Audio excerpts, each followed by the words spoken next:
സമുദായത്തോട് രാഷ്ട്രീയ കക്ഷികൾ കാണിക്കുന്ന അവഗണന തിരിച്ചറിയാനുള്ള സാമാന്യബോധം ക്രൈസ്തവർക്കുണ്ടെന്ന് Syro Malabar Sabha major archbishop Mar Raphael Thattil. ക്രൈസ്തവ സമുദായത്തിന്റെ ന്യായമായ ആവശ്യങ്ങൾ അവഗണിക്കുന്നവരെ തെരഞ്ഞെടുപ്പുകളിൽ സമുദായവും അവഗണിക്കുമെന്നും മേജർ ആർച്ച് ബിഷപ്പ് മുന്നറിയിപ്പ് നൽകി. Catholic Congress global president Rajeev Kochuparambil നയിക്കുന്ന അവകാശ സംരക്ഷണ യാത്രയ്ക്ക് പാലായിൽ നൽകിയ സ്വീകരണ സമ്മേളനം ഉദ്ഘാടനം ചെയ്യുകയായിരുന്നു അഭിവന്യ പിതാവ്.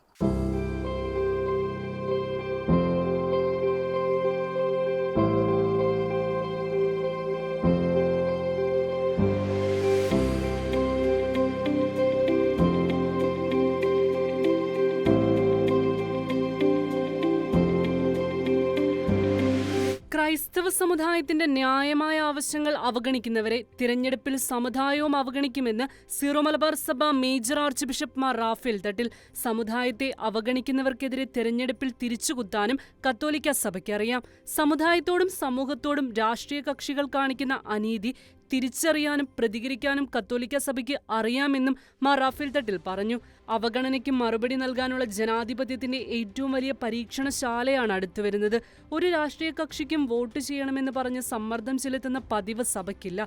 തങ്ങളുടെ ആവശ്യങ്ങളെ പരിഗണിക്കാത്ത രാഷ്ട്രീയ പാർട്ടികളെ തിരിച്ചറിയാനുള്ള ബുദ്ധി കത്തോലിക്കർക്കുണ്ടെന്നും മാർ റാഫേൽ തട്ടിൽ പറഞ്ഞു. കത്തോലിക്ക Congress global president professor Rajeev Kochuparambil നയിക്കുന്ന നീതി ഔദാര്യമല്ല അവകാശമാണ് അവകാശ സംരക്ഷണ യാത്രയ്ക്ക് പാലായിൽ നൽകിയ സ്വീകരണ സമ്മേളനം ഉദ്ഘാടനം ചെയ്യുകയായിരുന്നു മാർ റാഫേൽ തട്ടിൽ. റബ്ബർ നെല്ല് കർഷകരെല്ലാം വലിയ പ്രതിസന്ധിയിലാണ്. ഇന്ന് യുവാക്കൾ നാട് വിട്ടുപോകുന്നു. സർക്കാർ ജോലികളിൽ സംവരണമില്ല. നിരവധി അധ്യാപകർ ശമ്പളമില്ലാതെ ജോലി ചെയ്യുന്നു.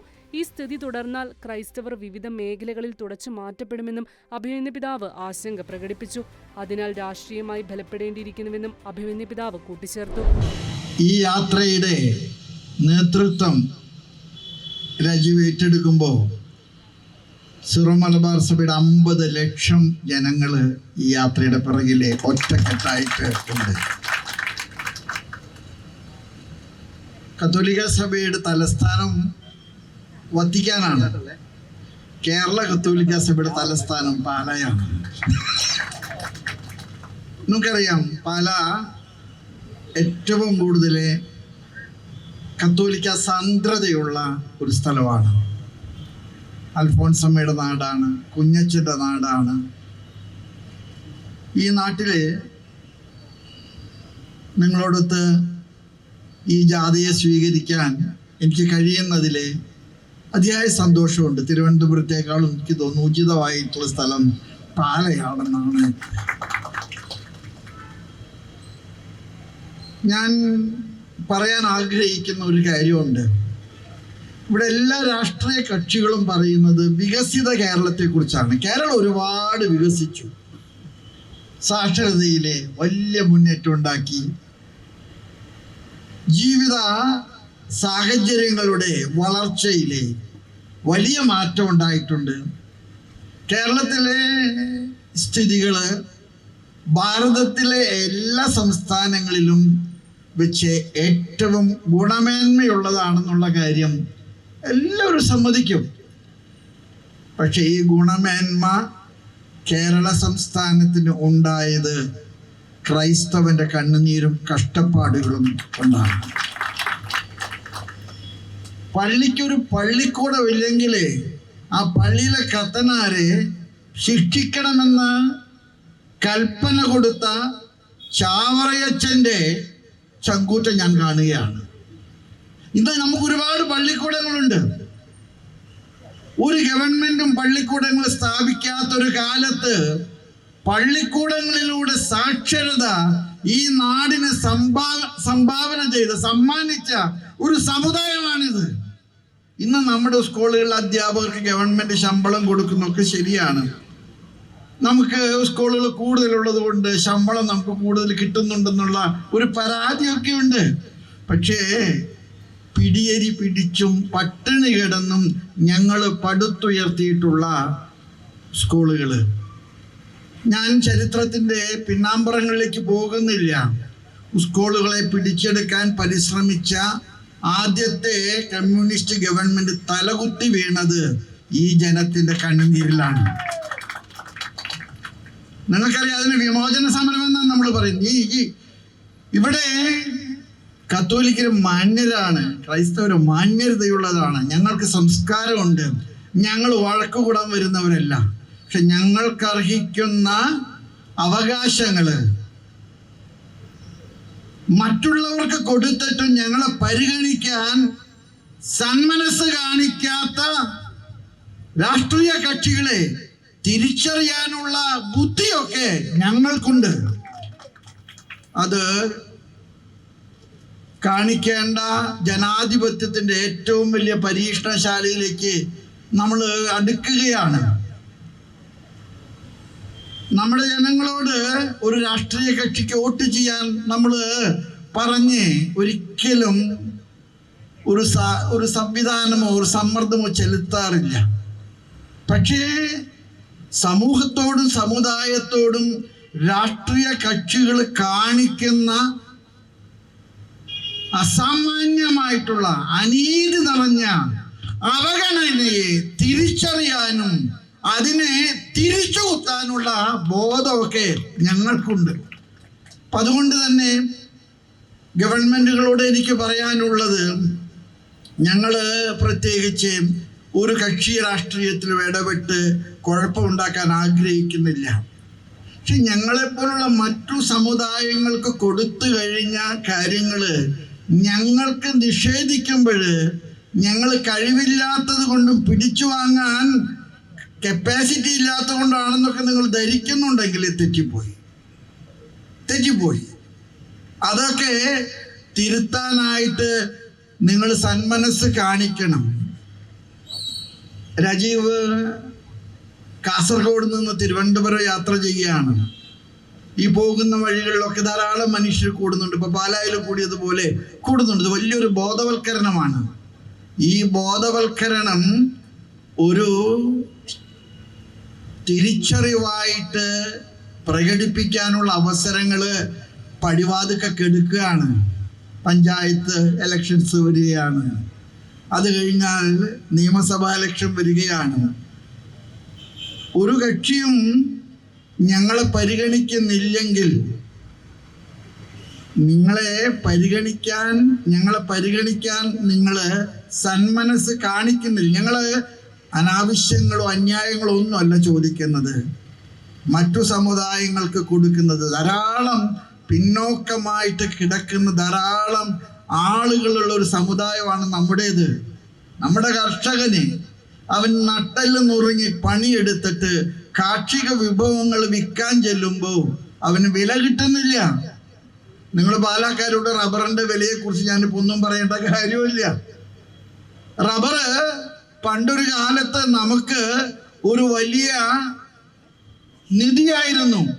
ഇന്ന് ആ റബ്ബറിനെ നമ്മുടെ നാട്ടില് വില കിട്ടാത്ത ഒരു കാലഘട്ടത്തില് താങ്ങുവില വെക്കേണ്ട ഒരു സ്ഥിതിയിലേക്ക് നമ്മൾ എത്തിയിരിക്കുകയാണ്.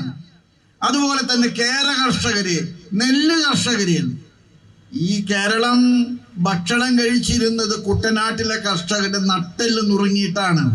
ഇന്ന് കുട്ടനാട്ടിൽ ആരും തന്നെ കൃഷിക്ക് വരുന്നില്ല.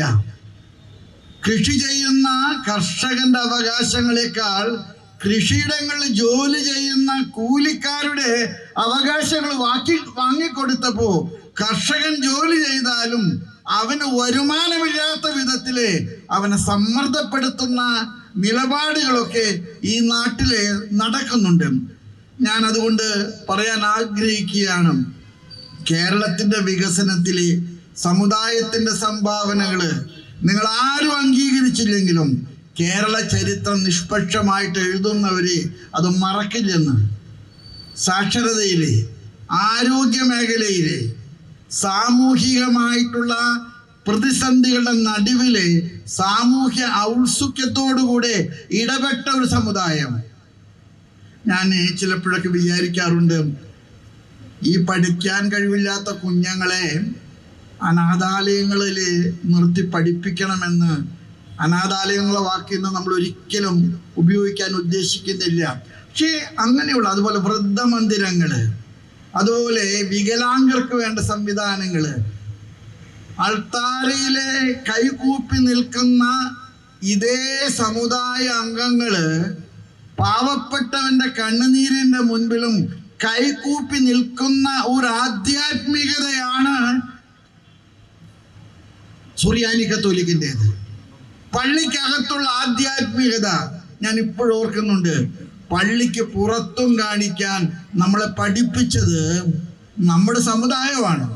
അതുകൊണ്ട് തന്നെ സാമൂഹ്യ പ്രതിബദ്ധതയോടുകൂടെ നമ്മൾ ഇന്ന് നടത്തുന്ന എല്ലാ പ്രവർത്തനങ്ങളും അത് ഗവൺമെന്റിന്റെ ഒത്താശ കൊണ്ടോ ഗവൺമെന്റിന്റെ സബ്സിഡി കൊണ്ടോ ഒന്നുമല്ല.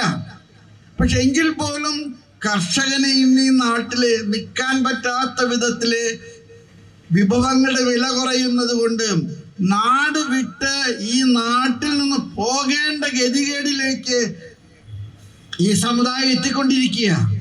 ചെറുപ്പക്കാരൊക്കെ വിട്ടുപോകുകയാണ്. ഈ നാട്ടിൽ നിന്നാലേ അവൻ രക്ഷപ്പെടാൻ പറ്റാത്ത വിധത്തില് അവൻ കണ്ണുനീരിന്റെ താഴ്വരയിലാണ്. ഞാൻ ഇവിടെ പറയാൻ ആഗ്രഹിക്കുന്നത്, ഗവൺമെന്റ് ജോലിക്ക് ഞങ്ങൾക്ക് സംവരണമില്ല. ഞങ്ങളുടെ കാരണവന്മാര് സംവരണം വേണ്ടെന്ന് പറഞ്ഞവരാ. ഞാൻ വിചാരിക്കും നമ്മുടെ കാരണവന്മാര് എത്രയോ ഉന്നത കുല ചിന്തയിലാണ്. അവർക്ക് നമ്മളൊരു ന്യൂനപക്ഷം എന്ന നിലയ്ക്ക് നമുക്ക് സംവരണം കിട്ടാനുള്ള സർവ്വ സാധ്യതകളും ഉണ്ടായിരുന്നു. അവർ പറഞ്ഞു, വേണ്ട, ഞങ്ങൾ സംവരണത്തിൽ പെടുത്തണ്ട, ഞങ്ങൾ സംവരണം ഇല്ലാതെ ഞങ്ങള്. പക്ഷെ ഇന്ന് നമുക്കറിയാം, സംവരണത്തിന് കിട്ടുന്ന ആനുകൂല്യങ്ങൾ പോലും നമുക്ക് നീതിനിഷ്ഠമായിട്ട് നമ്മുടെ സമുദായത്തിന് കിട്ടാൻ പറ്റാത്ത വിധത്തില്. അതുപോലെ തന്നെ നമ്മുടെ സ്ഥാപനങ്ങളില് നമ്മുടെ അവകാശങ്ങൾ പിടിച്ചു പറിക്കുക. നിങ്ങൾക്കറിയാം, ഏകദേശം 25,000-ഓളം അധ്യാപകർ ശമ്പളം കിട്ടാതെ അപ്പോയിന്റഡ് ആണ്.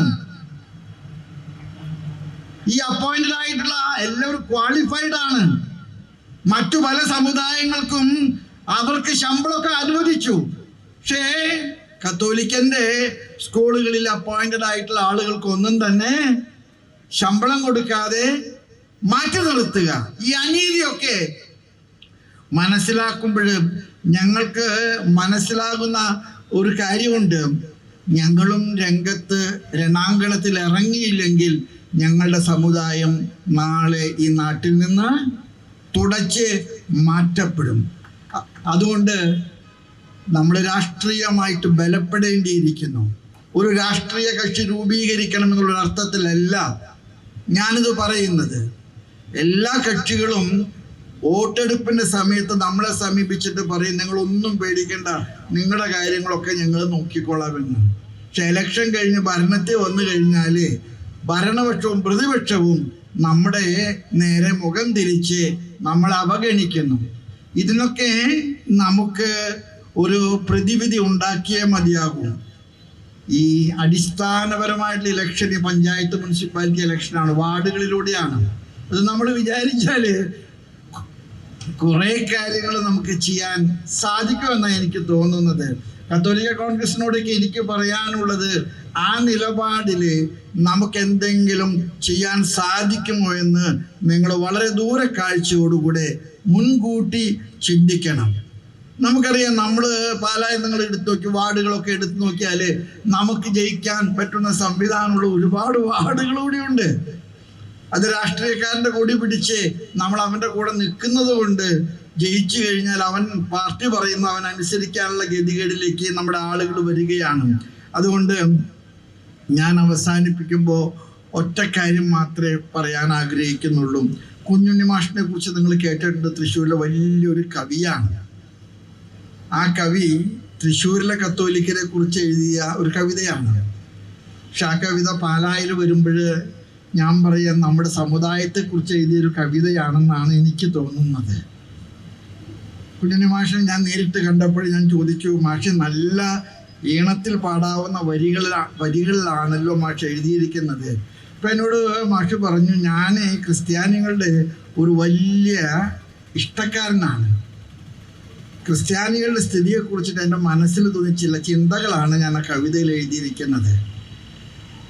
ആ കവിത ഇങ്ങനെയാണ്: ഒന്നെന്നെഴുതാൻ ചെരിയേണ്ട ഇടതോട്ട്, ചെരിയേണ്ട വലതോട്ട്, ചെറിയൊരു കുറിയൊരു നേർവര മാത്രം. ഒന്നായാൽ നന്നായി, നന്നായാൽ പാട്ടിന്റെ അർത്ഥം മനോഹരമാണ്. ഒന്നെന്ന് എഴുതാൻ ചെരിയേണ്ട ഇടതോട്ട്, ചെരിയേണ്ട വലതോട്ട്, ചെറിയൊരു കുറിയൊരു നേർവര മാത്രം. നമ്മുടെ കാലുമ നിന്നുകൊണ്ട് നമുക്ക് പോരാടാം. ഞാൻ മേജർ ആർച്ച് ബിഷപ്പ് നിലയ്ക്ക് കൊടുക്ക് നൽകാവുന്ന ഏക വാഗ്ദാനം എന്താണെന്നറിയാമോ? ഈ കാര്യത്തിൽ നിങ്ങളെടുക്കുന്ന എല്ലാ നിലപാടുകളുടെയും മുമ്പിൽ ഞാൻ നിങ്ങളോട് കൂടി ഉണ്ടായിരിക്കും. ഈ ജാഥയെ കാസർഗോഡ് നിന്ന് ഇവിടത്തോളം സ്വീകരിച്ച നമ്മുടെ ജനം, ഇനി തിരുവനന്തപുരത്തേക്കുള്ള തുടർ ജാഥയെ സ്വീകരിക്കുന്ന ജനം, അവരൊക്കെ എൻ്റെ മനസ്സിലുണ്ട്. നമ്മുടെ സങ്കടത്തിൻ്റെ ഒരു വലിയ പ്രസവ വേദനയാണ് ഈ ജാഥ. ഇത് തിരുവനന്തപുരത്ത് ചെല്ലുമ്പോഴേക്കും നല്ല മുഴുത്തൊരു ആൺകുച്ചിനെ നിങ്ങൾ പ്രസവിക്കും. ദൈവം നിങ്ങളെ അനുഗ്രഹിക്കട്ടെ. നന്ദി, നമസ്കാരം. കർഷകരെയും സാധാരണക്കാരെയും അവഗണിക്കുവാൻ അനുവദിക്കില്ലെന്നും സാധാരണക്കാരുടെ അവകാശങ്ങൾക്ക് വേണ്ടിയാണ് കത്തോലിക്ക കോൺഗ്രസ് എന്നും നിലകൊള്ളുന്നതെന്നും പ്രൊഫസർ രാജീവ് കൊച്ചുപറമ്പിൽ പറഞ്ഞു. കുരിശുപള്ളിക്കവല എൻ്റെ ഒരു പ്രധാനപ്പെട്ട, എൻ്റെ ജീവിതത്തിലെ ഏറ്റവും പ്രധാനപ്പെട്ട ഒരു കേന്ദ്രമാണ്. ഈ കുരിശുപള്ളിയുടെ മുൻപിൽ ഇങ്ങനെ ഒരു സ്നേഹോഷ്മളമായ സ്വീകരണം നൽകിയ പല രൂപത കത്തോലിക്ക കോൺഗ്രസിന്റെ ബഹുമാന്യരായ ജോർജ് വർഗീസ് ഞാർക്കുന്നേലച്ചനോടും പ്രിയപ്പെട്ട ഇമ്മാനുവൽ സാർ ഉൾപ്പെടെയുള്ള പ്രിയങ്കരായ നേതാക്കന്മാരോട് അകമഴിഞ്ഞ നന്ദി ഞാൻ ഈ അവസരത്തിൽ പ്രകാശിപ്പിക്കുക. കത്തോലിക്ക കോൺഗ്രസിന്റെ അതിശക്തമായ ഈ അവകാശ സംരക്ഷണ പോരാട്ടത്തിൽ പങ്കെടുക്കുവാൻ അഭിമന്യനായ വലിയ പിതാവ് തന്നെ എത്തിച്ചേർന്നിരിക്കുന്നു എന്നുള്ളത് നമ്മെ ഏവരെയും ധന്യരാക്കുകയും അനുഗ്രഹദായകമാക്കുകയും ചെയ്യുകയാണ്. പാലായിലേക്ക് വന്ന അഭിമന്യ വലിയ പിതാവിനെ സ്നേഹപൂർവ്വം ഞാനും ഈ വേദിയിലേക്ക് സ്വാഗതം ചെയ്യുവാൻ ഈ അവസരം വിനിയോഗിക്കുക. പ്രിയപ്പെട്ടവരെ, നമ്മളൊരു പോരാട്ട മുഖത്താണ്. ഈ സമുദായം നേരിടുന്ന നിലനിൽപ്പിനും അതിജീവനത്തിനുമായി നേരിടുന്ന പ്രതിസന്ധികളുടെ ഒരു വലിയ പോരാട്ട മുഖത്താണ് നമ്മളെല്ലാവരും. 5 പ്രധാനപ്പെട്ട ആവശ്യങ്ങളെ നമ്മൾ ഈ യാത്രയിൽ ഉന്നയിക്കുക. ഈ യാത്ര ആരംഭിച്ചത് ഒക്ടോബർ മാസം 13-ാം തീയതി കാസർഗോഡ് പാണത്തൂരിന്റെ മണ്ണിലാണ്. പാണത്തൂരിന്റെ മണ്ണിൽ അഭിമന്യനായ പാമ്പ്ളാനി പിതാവും റെമീജിയസ് പിതാവും ചേർന്ന് യാത്ര ഫ്ലാഗ് ഓഫ് ചെയ്യുമ്പോൾ ചാനലുകളിൽ നിറഞ്ഞു കണ്ട ഒരു വാർത്തയുണ്ട്. വർഷങ്ങളായിട്ട്, നാളുകളായിട്ട് നമ്മളുടെ ക്രൈസ്തവ സമുദായം ആവശ്യപ്പെടുന്ന കത്തോലിക്ക കോൺഗ്രസ് യാത്രയിൽ ഉന്നയിക്കുന്ന പ്രധാനപ്പെട്ട ഒരു വിഷയമായ 17,000-ഓളം വരുന്ന അധ്യാപകരുടെ നിയമനം, അത് ഭിന്നശേഷി സംവരണത്തിന്റെ പേരിൽ മാറ്റിവെച്ചപ്പോൾ അത് ക്രൈസ്തവ മാനേജ്മെന്റുകളുടെ ആവശ്യം ന്യായമാണെന്നും കത്തോലിക്ക കോൺഗ്രസ് ഉൾപ്പെടെയുള്ള സമരങ്ങൾ ഞങ്ങൾ നേരിടുവാനായിട്ട് പോകുന്നത് ഞങ്ങൾ നിങ്ങളുടെ അവകാശങ്ങൾ അംഗീകരിച്ചുകൊണ്ടാണെന്നും പറഞ്ഞുകൊണ്ട് മുഖ്യമന്ത്രി തന്നെ രംഗത്ത് വന്നിരിക്കുന്നത് എന്നുള്ളത്, പ്രിയപ്പെട്ടവരെ, ഈ യാത്രയുടെ തുടക്കം തന്നെ നമ്മളുടെ ലക്ഷ്യത്തിൽ ഒരു പ്രധാനപ്പെട്ട ആവശ്യം നേടി എന്നുള്ളതിന്റെ ലക്ഷണമാണ്. പ്രിയപ്പെട്ടവരെ, അതുകൊണ്ട് തന്നെ ഈ അവകാശ സംരക്ഷണ യാത്ര വിജയിച്ചു കഴിഞ്ഞിരിക്കുക, സംശയമില്ല. ഇത് കേരളത്തിന്റെ തെരുവോരങ്ങളിൽ 14 ജില്ലകളിൽ 13 രൂപതകളിലൂടെ ഇങ്ങനെ സഞ്ചരിക്കുമ്പോഴുണ്ടല്ലോ, അത് ജനങ്ങളുടെ ആവേശമായി മാറിയിരിക്കുന്നത് ഇത് ജനങ്ങളുടെ ജീവിതത്തിന് വേണ്ടിയിട്ടുള്ള ഒരു പോരാട്ടമായതുകൊണ്ടാണ്. നിരവധി മേഖലകളിൽ നിരവധി അമ്മമാർ ഈ ജാതി അനുധാവനം ചെയ്തു. വന്യമൃഗ ആക്രമണങ്ങളാൽ കൊല ചെയ്യപ്പെട്ട മക്കളുടെ അമ്മമാർ ഈ ജാതിയിൽ എത്തിച്ചേർന്ന് പറഞ്ഞു, ഇനി ഒരു അമ്മയ്ക്കും ഒരു കുടുംബത്തിനും ഞങ്ങളുടെ ഗതി ഉണ്ടാകരുത്, അതുകൊണ്ട് ഞങ്ങൾ ഈ യാത്രയിൽ ഉണ്ടായിരിക്കുന്നു പ്രഖ്യാപിച്ച അമ്മമാരുടെ ചിത്രം ഞങ്ങൾ ഓർക്കുക. പ്രിയപ്പെട്ടവരെ, എത്രയോ വലിയ അനുഗ്രഹമാണ്. നമ്മളുടെ സമുദായം ഉന്നയിക്കുന്ന ഈ 5 ആവശ്യങ്ങളുണ്ടല്ലോ, ഈ 5 ആവശ്യങ്ങളും രാജ്യത്തെ സാധാരണക്കാരായ പൗരന്മാരുടെ പൊതുവായ ആവശ്യങ്ങളാണെന്നതാണ് യാഥാർത്ഥ്യം. നമ്മളുടെ ക്രൈസ്തവ സഭയും കത്തോലിക്ക കോൺഗ്രസും ഒരു 100 കാലഘട്ടമായിട്ട് ഈ നാട്ടിൽ പ്രവർത്തിച്ചുകൊണ്ടിരിക്കുക. മലയാളി മെമ്മോറിയൽ പ്രക്ഷോഭത്തിന്റെയും നിവർത്തന പ്രക്ഷോഭത്തിന്റെയും പൗരസമത്വവാദ പ്രക്ഷോഭത്തിന്റെയും ഒക്കെ അലയൊലികൾ ഈ കത്തോലിക്ക കോൺഗ്രസിന് നേതൃത്വം നടന്നത്. അന്നും ഇന്നും നമ്മൾ പ്രവർത്തിക്കുന്നതും നമ്മൾ പ്രതികരിക്കുന്നതും പോരാടുന്നതും ഈ ക്രൈസ്തവ ജനവിഭാഗത്തിന് വേണ്ടി മാത്രമല്ല, മറിച്ച് ഈ നാട്ടിലെ സാധാരണക്കാരായ ഹൈന്ദവരുടെയും മുസൽമാന്റെയും ക്രൈസ്തവർ ഉൾപ്പെടെയുള്ള സാധാരണക്കാരായ ജനങ്ങളുടെ, കർഷകരുടെ ന്യായമായിട്ടുള്ള ആവശ്യങ്ങൾ നേടിയെടുക്കാൻ വേണ്ടിയിട്ടാണ് എന്ന് പറയുമ്പോഴാണ് പ്രിയപ്പെട്ടവരെ ഈ അവകാശ സംരക്ഷണ യാത്രയുടെ അർത്ഥം നമുക്ക് ബോധ്യപ്പെടുക. അതുകൊണ്ട് തന്നെ ഇതൊരു വലിയ പോരാട്ടമാണ്. ഉത്തരേന്ത്യൻ സംസ്ഥാനങ്ങളിൽ നമ്മൾ ഈ നാളുകളിൽ കണ്ട ഒരു ദയനീയമായ ചിത്രമുണ്ടല്ലോ. നമ്മളുടെ ബഹുമാനരായ സിസ്റ്റേഴ്സ്, ഭയങ്കരരായ വൈദികര് അവർ ഈ നാടിനെ വളർത്തുവാൻ വേണ്ടിയിട്ട്, വിദ്യാഭ്യാസ വിപ്ലവത്തോടെ രാജ്യത്തെ രക്ഷിക്കുവാൻ വേണ്ടിയിട്ട് വടക്കേ ഇന്ത്യയിൽ തങ്ങളുടെ കുടുംബങ്ങളെ തന്നെ ത്യജിച്ചുകൊണ്ട് കുടിയേറി പാർത്ത് അവിടെ മിഷണറി പ്രവർത്തനം നടത്തുന്ന നമ്മുടെ പ്രിയപ്പെട്ട വൈദിക സിസ്റ്റേഴ്സും ഉണ്ടല്ലോ. അവരെ തെരുവിലൂടെ ആക്രമിക്കുകയും അവഹേളിക്കുകയും മാത്രമല്ല, അവരെ നിരന്തരമായിട്ട് ഉപദ്രവിക്കുന്ന സമീപനം നമ്മളുടെ രാഷ്ട്രീയ വിധ്വംസ ശക്തികളുടെയും ചില സംഘടിതമായിട്ടുള്ള വിദ്വേഷ ശക്തികളുടെയും നേതൃത്വത്തിൽ നടന്നപ്പോൾ കത്തോലിക്ക കോൺഗ്രസ് കേരളത്തിന്റെ തെരുവോരങ്ങളിലേക്ക് ഈ പതാകയുമായി ഇറങ്ങി അഭിമന്യ പിതാക്കന്മാരുടെ പിന്തുണയോടുകൂടി ഈ തെരുവോരങ്ങളിൽ നിന്നല്ല, കേരളത്തിന്റെ വെളിയിൽ തന്നെ തെരുവോരങ്ങൾ നമ്മൾ സമരം ചെയ്തപ്പോൾ രാജ്യം ഭരിക്കുന്ന രാഷ്ട്രീയ നേതാക്കന്മാർക്ക് വരെ നമ്മളുടെ ആവശ്യങ്ങൾ അംഗീകരിക്കേണ്ടി വന്നു എന്ന് പറഞ്ഞാൽ, പ്രിയപ്പെട്ടവരെ, നമ്മളുടെ ശക്തി, നമ്മളുടെ സംഘടിതമായ മുന്നേറ്റം ഇന്ന് രാജ്യം ശ്രദ്ധിക്കുന്നു എന്നുള്ള യാഥാർത്ഥ്യം. അതുകൊണ്ട് തന്നെ ഒരു ഒരുമയുടെ സന്ദേശമാ ഈ അവകാശ സംരക്ഷണ യാത്ര ഉടനീളം നമ്മൾ ഉന്നയിക്കുക. നമ്മൾ ഒരുമിച്ച് നിന്നാൽ, ഈ സമുദായം ഒരുമിച്ച് നിന്നാൽ ഒരു ശക്തിക്കും നമ്മെ തോൽപ്പിക്കാൻ സാധിക്കില്ല. കാരണം നമ്മൾ പോരാടുന്നത് നമ്മൾക്ക് വേണ്ടിയല്ല, മറിച്ച് ഈ രാജ്യത്ത് നീതി ലഭ്യമാകണമെന്ന് ആവശ്യപ്പെട്ടുകൊണ്ട്, ആ നീതി വേറൊരു സമുദായത്തിന്റെ, വേറൊരു മതത്തിന്റെയോ ഒരു രാഷ്ട്രീയ പാർട്ടിയുടെയോ നീതി അത് ഞങ്ങൾക്ക് വേണമെന്ന് ആവശ്യപ്പെട്ടുകൊണ്ടല്ല, മറിച്ച് അവർക്ക് ലഭിക്കേണ്ടവർക്ക് കൊടുക്കുക തന്നെ ചെയ്യും. പക്ഷേ ഇതിന്റെ മറവിൽ ഈ സമുദായത്തിന്റെ ന്യായമായിട്ടുള്ള അവകാശങ്ങൾ നിങ്ങൾ കവർന്നെടുക്കാൻ ശ്രമിച്ചാൽ അത് ഞങ്ങൾ അനുവദിക്കില്ല എന്ന് പ്രിയപ്പെട്ടവരെ കത്തോലിക്ക കോൺഗ്രസ് ഈ അവകാശ സംരക്ഷണ യാത്രയിൽ ഉന്നയിക്കുക. അതുകൊണ്ട് ഇതിന് ചരിത്രപരമായിട്ടുള്ള ഒരു പോരാട്ട വേദിയ ഈ അവകാശ സംരക്ഷണ യാത്ര. നമ്മളുടെ രാജ്യത്ത്, നമ്മളുടെ രാജ്യത്തിന്റെ മതേതരത്വ ഭരണഘടന നിലനിൽക്കുക തന്നെ ചെയ്യണം. B.R. അംബേദ്കർ വിഭാവനം ചെയ്ത നമ്മുടെ രാജ്യത്തിന്റെ ഭരണഘടനയുണ്ടല്ലോ, ഈ രാജ്യത്തെ എല്ലാ മനുഷ്യരെയും സമന്മാരായി കാണുന്ന മതേതരത്തിന്റെ വലിയ സന്ദേശം നൽകുന്ന ഭരണഘടന. ആ ഭരണഘടനയ്ക്ക് കത്തിവെക്കുവാനായിട്ട് ഏത് ശക്തികൾ ശ്രമിച്ചാലും അത് ഈ രാജ്യത്തെ സാധാരണക്കാരായ ഒരു പൗരന്മാർക്ക് അനുവദിക്കാൻ സാധിക്കില്ല എന്നുള്ള സന്ദേശമാണ് പ്രിയപ്പെട്ടവരെ ഈ ജാഥയിൽ നമ്മൾ ഉന്നയിക്കുക. Justice JB Koshy commission report നമ്മൾ ഈ നാളുകളിൽ കേട്ടതാ. ക്രൈസ്തവ സഭയുടെ നിരന്തരമായിട്ടുള്ള അവഗണനകൾക്ക് ഞങ്ങൾ പരിഹാരം തരാമെന്ന് ആവശ്യം പറഞ്ഞുകൊണ്ട് നമ്മളുടെ ബഹുമാനപ്പെട്ട സർക്കാർ തന്നെ മുൻകൈയെടുത്ത് ജസ്റ്റിസ് ബെഞ്ചമിൻ കോശിയെ ഒരു റിപ്പോർട്ട് സമർപ്പിക്കാൻ വേണ്ടി നിയോഗിച്ചു. JB കോശി കമ്മീഷൻ റിപ്പോർട്ട് അത് വിവിധ ആളുകളോട് ചർച്ച ചെയ്ത് നടപ്പിലാക്കുവാൻ വേണ്ടി സമർപ്പിച്ചു. സർക്കാരിന് 3 വർഷം കഴിഞ്ഞു. ഈ 3 വർഷമായിട്ടും ഈ സർക്കാർ ഈ റിപ്പോർട്ടിന്മേൽ അടയിരിക്കുന്നു എന്ന് പറഞ്ഞാൽ അത് ഈ സമുദായത്തോടുള്ള പരസ്യമായിട്ടുള്ള അവഹേളനമാണ് ഞങ്ങൾ ഓർക്കുക. ഞങ്ങൾ റിപ്പോർട്ട് പ്രസിദ്ധീകരിക്കണം ആവശ്യപ്പെട്ടുകൊണ്ട് ഹൈക്കോടതിയിൽ പോയി. അവർ പറഞ്ഞു, നിങ്ങൾ വിവരാവകാശ പ്രകാരം നിങ്ങൾ ആവശ്യപ്പെടണം. വിവരാവകാശ പ്രകാരം ഞങ്ങൾ 1 ആവശ്യപ്പെട്ടു, 2 ആവശ്യപ്പെട്ടു, 3 ആവശ്യപ്പെട്ടപ്പോൾ സർക്കാർ പറഞ്ഞ മറുപടി, ഈ JB കോശി കമ്മീഷൻ റിപ്പോർട്ട് ഉണ്ടല്ലോ അത് കേരളത്തിന്റെ മന്ത്രിസഭയുടെ പരിഗണനയ്ക്കിരിക്കുകയാണ്. കഴിഞ്ഞ 3 വർഷമായിട്ട് ഈ മന്ത്രിസഭ എന്ത് പഠനമാണ് റിപ്പോർട്ടിൽ പഠിച്ചുകൊണ്ടിരിക്കുന്നത്? നിങ്ങൾ ആരെയാണ് പറ്റിക്കുന്നത്? പ്രിയപ്പെട്ട മുഖ്യമന്ത്രി, പ്രിയപ്പെട്ട സർക്കാരെ, നിങ്ങൾ പറയുന്നത് വിശ്വസിക്കുവാൻ ഞങ്ങൾക്ക് മനസ്സില്ല. കാരണം സമാനമായ സമുദായത്തിന്റെ പ്രശ്നങ്ങൾ ആവശ്യപ്പെട്ടുകൊണ്ട് ഒരു റിപ്പോർട്ട് സമർപ്പിച്ച് ആ റിപ്പോർട്ട് വെറും 3 മാസം കൊണ്ട് പാലോളി മുഹമ്മദ് കുട്ടി കമ്മിറ്റി റിപ്പോർട്ട് നടപ്പിലാക്കുവാൻ സാധിക്കുമായിരുന്നുവെങ്കിൽ എന്തുകൊണ്ട് ക്രൈസ്തവ സമുദായത്തിന് ന്യായമായിട്ടുള്ള അവകാശങ്ങൾ ഉന്നയിക്കുന്ന ഈ റിപ്പോർട്ട് നടപ്പിലാക്കുവാൻ നിങ്ങൾ അമാന്തം കാണിക്കുന്നു? ഞങ്ങളൊരു വോട്ട് ബാങ്ക് അല്ല എന്നുള്ള ധാരണ കൊണ്ടാണോ? ഒരുപക്ഷെ നിങ്ങൾ അത് ചിന്തിക്കുന്നുവെങ്കിൽ നാളുകളിൽ അങ്ങനെ ആയിരിക്കില്ല എന്നാണ് കത്തോലിക്ക കോൺഗ്രസ് ഈ വേദിയിൽ പ്രഖ്യാപിക്കാനുള്ളത്. നമ്മൾ ഒരു രാഷ്ട്രീയ പാർട്ടിയെ എതിർക്കുവാനായിട്ടോ അനുകൂലിക്കുവാനായിട്ടോ പോകുന്നില്ല, മറിച്ച് ഈ സമുദായത്തിന്റെ പ്രതിസന്ധികൾ ആരാണോ ആ പരിഹരിക്കുവാൻ മുൻപോട്ട് വരുന്നത് അവരോട് ഞങ്ങൾ പ്രോത്സാഹനം കാണിക്കും, പരിഗണിക്കും. പക്ഷേ ഞങ്ങളെ അവഗണിച്ചാലുണ്ടല്ലോ, ഞങ്ങളെ അവഗണിച്ചാൽ കേരളത്തിലെ 50 ലക്ഷം വരുന്ന ക്രൈസ്തവ ഇന്നാട്ടിലെ സാധാരണക്കാരായ ജനങ്ങളുടെ പക്ഷം ചേർന്നുകൊണ്ട് നിൽക്കുമ്പോൾ ഞങ്ങളെ അവഗണിച്ചാൽ നിങ്ങളെയും അവഗണിക്കുവാനായിട്ട് ഈ സമുദായം തയ്യാറായിരിക്കുന്നു എന്നുള്ള ഓർമ്മപ്പെടുന്നതാണ് പ്രിയപ്പെട്ടവരെ കത്തോലിക്ക കോൺഗ്രസ് ഈ വേദിയിൽ വെക്കുക.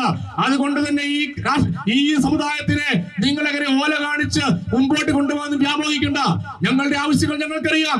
കാർഷികോൽപ്പന്നത്തിന്റെ വിലത്തകർച്ച, പ്രത്യേകിച്ച് റബ്ബറിന്റെ വിലത്തകർച്ചയെ കുറിച്ച് ഇവിടെ പ്രിയപ്പെട്ട കവിലച്ചൻ പറഞ്ഞു കഴിഞ്ഞു. എന്തേ നിങ്ങൾക്ക് ഈ സമുദായത്തിലെ കർഷകരായ സാധാരണക്കാരുടെ ആവശ്യത്തോടെ ഒരു പുച്ഛം ഞങ്ങൾ കാണുന്നുണ്ട് കേട്ടോ, ഞങ്ങൾ കാണുന്നുണ്ട്. ഈ നാളുകളിൽ നമ്മളുടെ സെയിന്റ് റീത്താസ് സ്കൂളിൽ നടന്ന സംഭവം നമ്മൾ കണ്ടതല്ലേ? സെയിന്റ് റീത്താസ് എറണാകുളം പള്ളുരുത്തിയിലെ സെയിന്റ് റീത്താസ് സ്കൂളിൽ നമ്മളുടെ സ്കൂളിൽ നടന്ന പ്രശ്നത്തിൽ ചില വിധ്വംസ ശക്തികൾ കടന്നുകൂടി. ഞങ്ങളെ വേദനിപ്പിച്ച അതൊന്നുമല്ല, അത് ഞങ്ങൾ പ്രതീക്ഷിക്കുന്നുമുണ്ട്, ഭാവിയിൽ പ്രതീക്ഷിക്കുന്നുണ്ട്. പക്ഷേ ഈ രാജ്യത്തെ ഭരണഘടന തൊട്ട് അധികാരമറ്റ സർക്കാരും മന്ത്രിയും ഉണ്ടല്ലോ, വിദ്യാഭ്യാസ വകുപ്പ് മന്ത്രി, അദ്ദേഹം നമ്മളുടെ സ്ഥാപനങ്ങളെയും നമ്മളുടെ അഭിമന്യ പിതാക്കന്മാരെയും നിരന്തരം അവഹേളിച്ചുകൊണ്ടിരിക്കുക. നിങ്ങൾ വിമോചന സമരത്തിന് വേണ്ടി കോപ്പ് കൂത്തുകയാണോ എന്നാണ് അദ്ദേഹം ചോദിക്കുന്നത്. എന്തിനാ സർക്കാരെ നിങ്ങൾ ഈ വിമോചന സമരത്തെ പേടിക്കുന്നത്? ഞങ്ങൾ ഈ യാത്ര കടന്നു വന്നപ്പോൾ ഉണ്ടല്ലോ, അങ്കമാലിയിൽ എത്തിച്ചേർന്ന് അങ്കമാലിയിലെ വിമോചന സമരത്തെ രക്തസാക്ഷികളുടെ കല്ലറയിൽ ഞങ്ങൾ പ്രാർത്ഥിച്ച് പുഷ്പാർച്ച നടത്തിയിട്ടാണ് കടന്നു വന്നിരിക്കുന്നത്. അതുകൊണ്ട് തന്നെ വിമോചന സമരം നിങ്ങൾ വ്യാഖ്യാനിച്ചാൽ അങ്ങനെ അങ്ങ് വ്യാഖ്യാനിച്ചു, ഞങ്ങൾക്ക് കുഴപ്പമൊന്നുമില്ല. പക്ഷേ ഞങ്ങളുടെ അവകാശങ്ങൾ ന്യായമാണെങ്കിൽ നിങ്ങൾ നടത്തി തരിക തന്നെ ചെയ്യേണ്ടി വരും. വിമോചന സമരം ഒരു വലിയ ജനകീയ പ്രതിരോധ സമരമായിരുന്നില്ലേ? ജനങ്ങളുടെ സാധാരണക്കാരെ ആളുകളുടെ പ്രതിരോധത്തിന് വേണ്ടിയിട്ട് മുമ്പോട്ട് വന്ന സമരമായിരുന്നില്ലേ? ആ സമരത്തെ നിങ്ങൾ പേടിക്കുമ്പോൾ നിങ്ങൾ ഈ നാട്ടിലെ സാധാരണക്കാരെ പേടിക്കുന്നു എന്നാണ് ഞങ്ങൾ മനസ്സിലാക്കുന്നത്. അതുകൊണ്ട് നിങ്ങൾ പേടിക്കുമൊന്നും വേണ്ട, ഞങ്ങൾ ആരെയും ഉപദ്രവിക്കാനൊന്നും വരില്ല. പക്ഷേ ഞങ്ങളുടെ അവകാശങ്ങൾ നിങ്ങൾ നൽകുക തന്നെ ചെയ്യണം. നമുക്കറിയാം, വന്യമൃഗങ്ങളുടെ ആക്രമണ പ്രശ്നം ഈ ജാതിയിലെ മറ്റു പ്രധാനപ്പെട്ട ആവശ്യമാണ്. വന്യമൃഗങ്ങളുടെ ആക്രമണം മൂലം എത്രയധികം ആളുകൾ ആ ദിവസവും മരിച്ചുകൊണ്ടിരിക്കുന്നത്. ഞങ്ങൾ ജാഥയിൽ മുൻപോട്ട് പോയപ്പോൾ, കഴിഞ്ഞ നാളുകളിലെ ഒരു പ്രവർത്തനത്തിൽ ഞങ്ങൾ മുമ്പോട്ട് പോയപ്പോൾ വയനാട്ടിലെ ഒരു വീട്ടിൽ ഞങ്ങൾ ചെന്നു. ബത്തേരിക്കടുത്ത് വീട്ടിൽ പ്രജീഷ് എന്ന് പറയുന്ന ഒരു വ്യക്തിയെ അദ്ദേഹത്തെ കടുവ കൊന്നു തിന്നു. ആ വ്യക്തിയുടെ അമ്മ ഞങ്ങളോട് പറഞ്ഞ കരളലിയിപ്പിക്കുന്ന കാര്യമുണ്ടല്ലോ. ഞങ്ങളോട് പറയുകയാണ്, പ്രിയപ്പെട്ടവരെ, മക്കളെ, പ്രിയപ്പെട്ട അച്ഛ, എനിക്ക് വേദന മറ്റൊന്നും കൊണ്ടല്ല. എന്റെ മകൻ മരിച്ചു, അവൻ കൊല്ലപ്പെട്ടു, കടുവ ആക്രമിച്ചു കൊന്നു. പക്ഷേ എന്റെ വേദന അവനെ ആ കടുവ പച്ചയായ മനുഷ്യനെ തിന്നുകൊണ്ട് കൊല്ലുകയായിരുന്നു. കൊന്നു തിന്നുകയില്ല, തിന്നുകൊണ്ട് കൊല്ലുകയായിരുന്നു. ഒരു പച്ചയായ മനുഷ്യനെ തിന്നുകൊണ്ട് കൊന്നിട്ട് ഈ രാജ്യത്തെ സർക്കാർ എന്തു ചെയ്തു? നമ്മുടെ നാട്ടിലെ സർക്കാർ എന്തു ചെയ്തു എന്ന് ചോദിച്ചാൽ ഉത്തരം പറയാൻ ഈ നാട്ടിലെ സർക്കാരുകൾക്ക് ബാധ്യതയുണ്ട്. വനം വകുപ്പ് മന്ത്രി ദിവസങ്ങളോളം ഈ പ്രശ്നം ഉണ്ടാകുമ്പോഴൊക്കെ അദ്ദേഹം ഇതൊന്നും അറിഞ്ഞില്ല എന്ന് പറഞ്ഞുകൊണ്ട് വന്യമൃഗങ്ങൾക്ക് എന്തെങ്കിലും കുഴപ്പമുണ്ടാകുന്നുണ്ടോ എന്ന് ചിന്തിച്ചുകൊണ്ട് ഈ നാട്ടിൽ ഭരിക്കുന്ന വനം വകുപ്പ് മന്ത്രി ഉണ്ടല്ലോ. നിങ്ങൾ തുറന്നു വിട്ടിരിക്കുന്ന ഈ ഫോറസ്റ്റ് ഉദ്യോഗസ്ഥന്മാര്, വനപാലകരുണ്ടല്ലോ, ഈ വന്യമൃഗങ്ങളെക്കാൾ കൂടുതൽ അപകടകാരികളായിട്ടുള്ള ഈ വനപാലകരെ, ഫോറസ്റ്റ് ഉദ്യോഗസ്ഥന്മാരെ നിലക്ക് നിർത്തുവാനായിട്ട് നിങ്ങൾക്ക് സാധിക്കണം. അല്ല എങ്കിൽ ഞങ്ങൾ പ്രതികരിക്കും, സംശയമില്ല. ഈ നാട്ടിലെ സാധാരണക്കാരായ ജനങ്ങളെ അവരുടെ മണ്ണിൽ നിന്ന് കുടിയൊഴിപ്പിക്കുവാൻ എത്രയോ നിയമങ്ങൾ നിങ്ങൾ കൊണ്ടുവന്നു. ഗാഡ്ഗിൽ കസ്തൂരി രംഗൻ റിപ്പോർട്ട് കൊണ്ടുവന്നില്ലേ? നമ്മൾ എതിർത്ത് തോൽപ്പിച്ചില്ലേ? ബഫർ സോൺ വിഷയം വന്നപ്പോൾ നമ്മൾ തോൽപ്പിച്ചില്ലേ? പട്ടയ പ്രശ്നം വന്നപ്പോഴൊക്കെ നമ്മൾ തോൽപ്പിച്ചു. ഇപ്പോൾ ഭൂപതിവ് ചട്ട ഭേദഗതി വന്നപ്പോഴും നമ്മളുടെ കണ്ണിൽ പൊടിയിടുവാൻ മലയോര കർഷകരെ കുടിയൊഴിപ്പിക്കുക നടത്തുന്ന ശ്രമങ്ങൾ ഞങ്ങൾ കാണുന്നുണ്ട് കേട്ടോ. അതുകൊണ്ട് നിങ്ങൾ രാഷ്ട്രീയമായിട്ട് ചില പോസ്റ്ററുകൾ അടിച്ചിറക്കിയിട്ടൊന്നും പ്രത്യേകിച്ച് പ്രയോജനമൊന്നുമില്ല. ഈ നാട്ടിലെ സാധാരണക്കാർ ജനങ്ങൾ ഈ വേദനകളെല്ലാം കാണുന്നുണ്ട് എന്ന് നിങ്ങൾ തിരിച്ചറിഞ്ഞുകൊള്ളൂ. ഇതെല്ലാം കണ്ടിട്ട് മന്ദസ്വരത്തോടെ നിൽക്കുന്ന ചില രാഷ്ട്രീയ പ്രസ്ഥാനങ്ങളുമുണ്ട്. ഞങ്ങളുടെ ഭാഗമല്ല, ഞങ്ങൾക്ക് അറിയേണ്ടതില്ല, ഞങ്ങൾക്ക് അധികാരമില്ല എന്ന് പറയുന്നവരുണ്ടല്ലോ. നിങ്ങളുടെ നിഗൂഢമായ മൗനമുണ്ടല്ലോ, നിങ്ങളുടെ നിഗൂഢമായ മൗനവും ഞങ്ങൾ കാണുന്നുണ്ട്. പ്രിയപ്പെട്ടവരെ, ഈ നാട്ടിൽ ചില അധിനിവേശ ശക്തികൾ ഈ രാജ്യത്ത് നമ്മളുടെ കുടുംബങ്ങളിലേക്ക് വരെ കടന്നു കയറിയപ്പോൾ, നമ്മളുടെ പള്ളികളിൽ, നമ്മുടെ സ്ഥാപനങ്ങളിൽ കടന്നു കയറിയപ്പോൾ നിങ്ങൾ എവിടെയായിരുന്നു? നിങ്ങൾ കാണിച്ച നിഗൂഢമായ മൗനം, ഭരണാധികാരികൾ കാണിച്ച നിഗൂഢമായ നിസ്സംഗത, ഇതൊക്കെ ഞങ്ങൾ കാണുന്നുണ്ട്. അതുകൊണ്ട് തന്നെ ഈ അവകാശ സംരക്ഷണ യാത്ര ഒരു ജനതയുടെ ആത്മാവിഷ്കാരമാ. നമ്മൾ ഒരു ജനതയായി നിന്നുകൊണ്ട് രാജ്യത്തെ ഭരണചക്രം തിരിക്കുവാനായിട്ട് സാധിക്കുന്ന ഒരു ജനവിഭാഗം നമ്മൾ സീറോ മലബാർ സഭാ സമുദായങ്ങൾ നമുക്ക് വേണ്ടിയില്ല, മറിച്ച് എല്ലാ ജനവിഭാഗങ്ങൾക്കും വേണ്ടി തന്നെയാ. അതുകൊണ്ട് തന്നെ പ്രിയപ്പെട്ടവരെ, ഈ ജാഥ പരിസമാപിക്കുമ്പോൾ 24 തിരുവനന്തപുരത്ത് എത്തിച്ചേർന്ന് കഴിയുമ്പോൾ അവിടെ കൊണ്ട് യാത്ര അവസാനിക്കുകയല്ല, മറിച്ച് ഈ അവകാശ സംരക്ഷണ യാത്രയുടെ പോരാട്ടം നമ്മൾ തുടരുക തന്നെ ചെയ്യും. അതുകൊണ്ട് ഈ പോരാട്ടം ഇതിൽ അണിനിരക്കുവാൻ, ഈ സമരത്തിൽ പങ്കുചേരുവാൻ, കത്തോലിക്ക കോൺഗ്രസിന് ഒപ്പം ചേരുവാനായിട്ട് നാളുകളിൽ നമുക്ക് ഒരുമിച്ച് അണിചേരാം. ഇവിടെ നൽകിയ സ്നേഹോഷ്മളമായ സ്വീകരണത്തിന് ഹൃദയത്തിന്റെ ഭാഷയിൽ നന്ദി പറയുന്നു. ഒരിക്കൽ കൂടി കത്തോലിക്ക കോൺഗ്രസിന്റെ നേതൃത്വത്തിൽ, ഈ സമുദായ പ്രസ്ഥാനത്തിന്റെ നേതൃത്വത്തിൽ നമുക്ക് ഒന്നിച്ച് അണിചേരാമെന്ന് മാത്രം അഭ്യർത്ഥിച്ചുകൊണ്ട് എല്ലാവിധ അഭിവാദ്യങ്ങളും നേർന്നുകൊണ്ട് എന്റെ വാക്കുകൾ അവസാനിപ്പിക്കുന്നു. കത്തോലിക്ക കോൺഗ്രസ് ജയിക്കട്ടെ. ഈ മാസം 13-ന് കാസർഗോഡ് നിന്ന് ആരംഭിച്ച ജാഥ വിവിധ രൂപതകളിലൂടെ കടന്ന് ഒക്ടോബർ 21-ന് പാലാ രൂപതയിലെത്തി. പാലാ രൂപതയിൽ കത്തോലിക്ക കോൺഗ്രസ് അവകാശ സംരക്ഷണ യാത്രയ്ക്ക് ഉജ്ജ്വല സ്വീകരണം ഒരുക്കി. അരുവിത്തുറ, രാമപുരം ഫൊറോനകളിലെ സ്വീകരണങ്ങൾ ഏറ്റുവാങ്ങിയ പര്യടനം പാലാ കുരിശുപള്ളി കവലയിൽ സമാപിച്ചു. കുരിശുപള്ളി കവലയിൽ നടന്ന സമ്മേളനത്തിൽ രൂപതാ പ്രസിഡന്റ് ഇമ്മാനുവൽ നിധീരി അധ്യക്ഷത വഹിച്ചു. രൂപതാ ഡയറക്ടർ റവറൽ ഡോക്ടർ ജോർജ് വർഗീസ് ഞാറക്കുന്നേൽ, ഫാദർ ഫിലിപ്പ് കവിയിൽ, പാലാ രൂപതാ മുഖ്യ വികാരി general monsignor Joseph Thadathil, monsignor Sebastian Vedanath, father Jose Kakkalil തുടങ്ങിയവർ പ്രസംഗിച്ചു. ജോർജ് വർഗീസ് ഞാറക്കുന്നേലച്ഛൻ പൊതുവെ അല്പം സ്ട്രിക്റ്റ് ആണെന്ന് നമുക്ക് എല്ലാവർക്കും അറിയാം. അച്ഛൻ എന്നോടും പറഞ്ഞിട്ടുണ്ട്, ഒത്തിരി നീട്ടി പറഞ്ഞേക്കരുത്, എന്നാൽ അത്യാവശ്യം കാര്യങ്ങൾ പറയുകയും ചെയ്യണം. അതുകൊണ്ട് ഞാനും ദീർഘിപ്പിക്കാതെ നിർത്തിക്കൊള്ളാം. പ്രിയപ്പെട്ടവരെ, ഈ പാലാ കുരിശുപള്ളിക്ക് മുമ്പിൽ അണിനിരക്കുമ്പോൾ എനിക്ക് വലിയ ആത്മനിർവൃതിയുണ്ട്. കാരണം നമ്മുടെ പ്രസിഡന്റ് നിധീരിക്കൽ സാറ് പറഞ്ഞു, വീരന്മാരുടെയും ധീരന്മാരുടെയും നാടാണ് പാലാ എന്ന്. ഞാൻ പറയും, വീരന്മാരുടെയും ധീരന്മാരുടെയും തറവാടാണ് പാലാ എന്ന്. അഭിയന്യ റാഫേൽ പിതാവെ, ഈ തറവാട്ടിൽ നിന്നാണ് ഞങ്ങൾ മലബാറുകാരൊക്കെ തലശ്ശേരിക്കും താമരശ്ശേരിക്കും മാനന്തവാടിക്കൊക്കെ പോയിരിക്കുന്നത്. അതുകൊണ്ട് പാലായിൽ നിൽക്കുമ്പോൾ ഞങ്ങൾക്ക് ഞങ്ങളുടെ സ്വന്തം തറവാട്ടിൽ നിൽക്കുന്ന അനുഭവമാണ് ഇത്. ഞാൻ പറഞ്ഞ വാക്കുകളല്ല, അഭിയന്യനായ പള്ളിക്കപ്പറമ്പ് പിതാവ് തലശ്ശേരിയിൽ ഞങ്ങൾ മൈനർ സെമിനാരിയിൽ പഠിക്കുമ്പോൾ അവിടെ വന്ന് പറഞ്ഞതാണ്. അതുകൊണ്ട് പാല ഒരു വികാരമാണ്.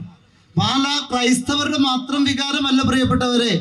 ഈ കേരളത്തിന്റെ രാഷ്ട്രീയ നഭസിന്റെ ഗതിവിഗതികളെ നിർണയിക്കുവാൻ, നിശ്ചയിക്കുവാൻ കഴിവുള്ള നസ്രാണി ക്രിസ്ത്യാനികള് ജീവിക്കുന്ന ഇടമാണ് ഈ പാല. നമ്മൾ ഒത്തൊരുമിച്ച് നിന്നാൽ നമ്മുടെ കത്തോലിക്ക കോൺഗ്രസിലൂടെ ഈ കേരളത്തെ നിയന്ത്രിക്കുവാൻ നമുക്ക് സാധിക്കും. ഞാൻ അല്പം മുമ്പ് അഭിയന്യ റാഫേൽ പിതാവിനോട് പറയുകയായിരുന്നു, അഭിയന്യ പിതാവേ, ഈ സീറോ മലബാർ സഭയിലെ 35 രൂപതകൾക്കും പ്രത്യേകിച്ച് കേരളത്തിലെ 13 രൂപതകളെയും ഒരുമിപ്പിച്ച് നിർത്തിക്കൊണ്ട് കത്തോലിക്ക കോൺഗ്രസിന്റെ നേതൃത്വത്തിൽ അഭിവന്യ പിതാക്കന്മാരുടെ നിർദ്ദേശങ്ങൾക്കനുസരിച്ച് നമ്മുടെ ബഹുമാനപ്പെട്ട രാജീവ് സാറിന്റെ നേതൃത്വത്തിൽ നമ്മുടെ ആത്മായ നേതാക്കന്മാർ ഒരുമിച്ച് തീർന്നാൽ തീരുന്നതേയുള്ള ഇവിടുത്തെ പ്രശ്നങ്ങള്. നമ്മൾ ഇന്നൊരു അവകാശ സംരക്ഷണ യാത്ര നടത്തേണ്ട ഗതികേടിലെത്തിയിരിക്കുകയാണ്. എന്തുകൊണ്ടാണ്? ഇവിടെ നമ്മുടെ വോട്ട് വാങ്ങി അധികാരത്തിലേറിയ രാഷ്ട്രീയ പാർട്ടികള് ഇന്ന് നമ്മോട് പുച്ഛത്തോടെ ഇടപെടുന്നു. അത് ഭരണപക്ഷത്തിലുള്ളവരുമുണ്ട്, അല്ലാത്തവരുമുണ്ട്. ഇന്ന് ഭരണപക്ഷത്തിലുള്ള ഒരു വിഭാഗം അവരുടെ മീറ്റിംഗ് കൂടി പറഞ്ഞിരിക്കുന്നത് ഞാൻ സോഷ്യൽ മീഡിയയിൽ വായിച്ചു. ഇവിടെ എന്താ രാജ്യഭരണമാണോ എന്ന്. ഭരിക്കുന്നവരുടെ വിഭാഗത്തിലുള്ള ഒരു ഭാഗമാണത് പറഞ്ഞിരിക്കുന്നത്. നിങ്ങളത് ശ്രദ്ധിച്ചു കാണും പ്രിയപ്പെട്ടവരെ. ഞാൻ പറയും, ഈ കഴിഞ്ഞ 10 പതിറ്റാണ്ട് ഈ കേരളത്തിന്റെ ഇരുണ്ട കാലഘട്ടമെന്ന് നമ്മൾ വിളിക്കേണ്ടി വരും. കാരണം ഇവിടുത്തെ സാധാരണക്കാരനോട് ഈ ഗവൺമെന്റ് ചെയ്ത, കഴിഞ്ഞുപോയ ഗവൺമെന്റുകൾ ചെയ്ത ഘോരമായ കൃത്യങ്ങൾ അപ്രകാരമായിരുന്നു. പ്രിയപ്പെട്ടവരെ, നമ്മളൊക്കെ റബ്ബർ കർഷകരാണ് കൂടുതൽ പേരും. ഈ പാലായിലും മലബാറിലും ഒക്കെ റബ്ബർ വെട്ടി പാല് എടുത്ത് ജീവിക്കുന്നവരാണ് നമ്മളിൽ കൂടുതൽ പേരും. നമ്മളോട് ഇവര് ഈ അധികാരത്തിൽ കയറിയപ്പോൾ ഒരു മോഹന സുന്ദര വാഗ്ദാനം നൽകി. നമ്മൾ ആരും പറഞ്ഞിട്ടല്ല. തടത്തിലച്ച നമ്മളാരെങ്കിലും ഇവർക്ക് നിവേദനം കൊടുത്തോ? ഇല്ലെന്നാ എനിക്ക് തോന്നുന്നത്. അവരിങ്ങോട്ട് പറഞ്ഞു 250 രൂപ റബ്ബറിന് തറവില, താങ്ങുവില തരുമെന്ന് പറഞ്ഞു. പ്രിയപ്പെട്ടവരെ, 2 ഊഴമായില്ലേ ഇപ്പോഴത്തെ ഗവൺമെന്റിന്? എന്തുകൊണ്ട് അവര് വാഗ്ദാനം ചെയ്ത 250 രൂപ ഇന്നും നമുക്ക് തരുന്നില്ല? ആദ്യത്തെ തവണയാണ് നമുക്ക് വിചാരിക്കാം ഇവർ ആദ്യം കയറിയതേ ഉള്ളൂ, കുറച്ച് സമയം വേണമായിരിക്കും, പരിചയം വേണമായിരിക്കും, ഫണ്ട് കണ്ടെത്തണമായിരിക്കും എന്നൊക്കെ. പക്ഷേ ഇത് 2ാമത്തെ ഊഴമാണ്. 3ാമതൊരു ഊഴത്തിന് നിൽക്കുമ്പോൾ സാധാരണക്കാരനായ കർഷകർക്ക് നിങ്ങൾ കൊടുത്ത വാഗ്ദാനം നിങ്ങൾ പാലിച്ചില്ലെങ്കിൽ ഞങ്ങൾ അത് പാലിപ്പിക്കുവാൻ കഴിവുള്ള ജനതയാണ് ഇവിടെ. കേരളത്തിലെ ക്രൈസ്തവര് കത്തോലിക്ക കോൺഗ്രസിന്റെ നേതൃത്വത്തിൽ ഒറ്റക്കെട്ടാകുന്ന ചരിത്രം സമീപ ഭാവിയിൽ നിങ്ങൾ കണ്ടിരിക്കും. പ്രിയപ്പെട്ടവരെ, അഭിവന്യ പിതാക്കന്മാരും മറ്റ് സഭാവിഭാഗങ്ങളുടെ നേതാക്കന്മാരും അഭിവന്യ റാഫേൽ പിതാവിനോട് സംസാരിക്കുവാൻ തയ്യാറാകുന്നത് എനിക്കറിയാം. നമ്മൾ വിചാരിച്ചാൽ, നമ്മൾ ഒറ്റക്കെട്ടായി നിന്നാൽ ഇവിടെ ആര് ഭരിക്കണമെന്ന് നമുക്ക് തീരുമാനിക്കാൻ സാധിക്കും. ഇത് വെറും വിൺവാക്കല്ല. ഞങ്ങൾ വളരെ കൃത്യമായ പഠനങ്ങൾ നടത്തിയപ്പോൾ മനസ്സിലായ ഒരു കാര്യമുണ്ട്. ഈ കേരളത്തിലെ 50ഓളം നിയോജക മണ്ഡലത്തില് ക്രൈസ്തവർ ഒറ്റക്കെട്ടായി നിന്നാൽ അവിടെ ആര് ജയിക്കണമെന്ന് നമുക്ക് തീരുമാനിക്കാൻ സാധിക്കും. അഥവാ ചില മണ്ഡലങ്ങളില് ജയിപ്പിക്കാൻ പറ്റിയില്ലെങ്കിൽ തോൽപ്പിക്കുവാൻ നമുക്ക് സാധിക്കും. പ്രിയപ്പെട്ടവരെ, അതുകൊണ്ട് ക്രൈസ്തവരെ അങ്ങ് ഭയപ്പെടുത്താമെന്ന് നിങ്ങൾ ആരും കരുതണ്ട. ഈ കഴിഞ്ഞ ദിവസം നമ്മുടെ സ്കൂളുകളിലെ നിയമന പ്രശ്നത്തെ ചൊല്ലി ഉണ്ടായ പ്രശ്നങ്ങൾ നിങ്ങൾക്കറിയാം. അതേക്കുറിച്ച് ഒരു MLA നിയമസഭയില് അഭിമന്യ പിതാക്കന്മാരുടെ അഭിപ്രായം പറഞ്ഞപ്പോൾ ഈ കേരളത്തിലെ നിയമസഭയിൽ സംഭവിച്ചത് എന്താണെന്ന് നിങ്ങൾക്കറിയാം. മെത്രാന്മാരുടെ അഭിപ്രായം പറയാനുള്ള സ്ഥലമല്ല ഇതെന്ന് അവിടെ പരസ്യമായി പറഞ്ഞു. പ്രിയപ്പെട്ടവരെ, ഈ മെത്രാന്മാരും വൈദികരും കത്തോലിക്കരായ നമ്മളും ഈ നാട്ടിലെ പൗരന്മാരല്ലേ? നമ്മുടെയും കൂടി വോട്ടവകാശം ഇവർക്ക് നമ്മൾ ചെയ്തതല്ലേ? ഈ അഭിവന്യ റാഫേൽ തട്ടിൽ പിതാവും കല്ലറങ്ങാട്ട് പിതാവും വോട്ട് ചെയ്യുന്ന ഇവിടുത്തെ ഒരു പൗരന്മാരല്ലേ? നമ്മുടെ വോട്ടിന് വിലയില്ലേ പ്രിയപ്പെട്ടവരെ? അതുകൊണ്ട് രാഷ്ട്രീയക്കാരോട് ഞങ്ങൾ കൃത്യമായി പറയാൻ ആഗ്രഹിക്കുകയാണ്, കത്തോലിക്ക കോൺഗ്രസിന് കക്ഷി രാഷ്ട്രീയമില്ല. ഞങ്ങൾ ഇടതുപക്ഷത്തിന്റെയോ വലതുപക്ഷത്തിന്റെയോ അപ്പുറത്തുള്ള പക്ഷത്തിന്റെയോ അടിമകളല്ല. പക്ഷേ ഞങ്ങൾക്ക് സ്വതന്ത്ര രാഷ്ട്രീയ നിലപാടുകളുണ്ട്. എന്താണത്? അത് പ്രശ്നാധിഷ്ഠിതമായ രാഷ്ട്രീയ നിലപാടാണ്. ഈ സമൂഹത്തെ അവഗണിക്കുന്നവരെ നമ്മൾ ഒറ്റക്കെട്ടായി അവഗണിക്കുമെന്ന് പറയുന്ന ദിവസം ഇവരുടെയൊക്കെ ധാർഷ്ട്യവും പുച്ഛവും അഹങ്കാരവും അസ്തമിക്കുമെന്നതിന് തർക്കമില്ല പ്രിയപ്പെട്ടവരെ. ആ ഒരു കൂട്ടായ്മയിലേക്കാണ് ബഹുമാനപ്പെട്ട രാജീവ് സാറിന്റെ നേതൃത്വത്തില് ഈ കത്തോലിക്ക കോൺഗ്രസിലൂടെ നമ്മുടെ സമുദായം നേടിയെടുത്തിരിക്കുന്ന വളർച്ച. അഭിവന്യ മേജർ ആർച്ച് ബിഷപ്പ് പറഞ്ഞാൽ ഈ കേരളത്തിലെ 13 രൂപതകളും ഒരുമിച്ച് നിൽക്കും. അഭിവന്യ പിതാവിന്റെ നിർദ്ദേശമനുസരിച്ച് കത്തോലിക്ക കോൺഗ്രസിലൂടെ സർവ്വ ക്രൈസ്തവരും ഒരുമിച്ച് നിൽക്കുന്ന ഒരു കാലഘട്ടത്തിലാണ് നമ്മൾ നിൽക്കുന്നത്. കാസർഗോഡ് 13-ാം തീയതി തുടങ്ങിയ അന്ന് തൊട്ട് ഇന്ന് വരെ ഈ യാത്ര കടന്നുപോയ വേദികളിലൊക്കെ ബഹുമാനപ്പെട്ട രാജീവ് സാറിനും ഞങ്ങൾ ജാഥാംഗങ്ങൾക്കും ലഭിച്ച സ്വീകരണവും ജനപിന്തുണയും അതാണ് സൂചിപ്പിക്കുന്നത്. നിങ്ങൾക്കറിയാമോ, പല വേദികളിലും പൊറുതിമുട്ടിയ സാധാരണക്കാരായ കർഷകര്, സാധാരണക്കാരായ ജനങ്ങള് ഈ രാജീവ് സാറിന് നിവേദനം കൊടുക്കുന്നത് ഞാൻ കണ്ടു. സാധാരണ ആർക്കാണ് നമ്മൾ നിവേദനം കൊടുക്കുന്നത്? ഗവൺമെന്റിന്റെ മന്ത്രിമാർക്ക്, മുഖ്യമന്ത്രിക്കൊക്കെയാണ്.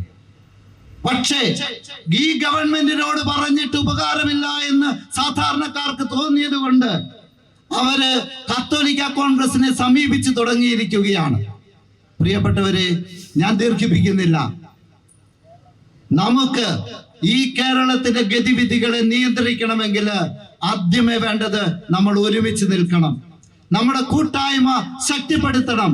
ഏത് കാരണത്തിന്റെ പേരിലും ഭിന്നിച്ചു നിൽക്കാതെ ഒരുമിച്ച് നിൽക്കണം. ഈ കേരളത്തിലെ എല്ലാ ക്രൈസ്തവ രൂപതകളും ഓരോ ക്രൈസ്തവനും ഒരു ചരടിൽ കോർത്ത് മുത്തുമണി പോലെ ഒരുമിച്ച് നിന്നാൽ ഇവിടുത്തെ രാഷ്ട്രീയക്കാര്, ഭരണപക്ഷവും പ്രതിപക്ഷവും നമ്മെ ബഹുമാനിക്കും, നമ്മെ കേൾക്കും.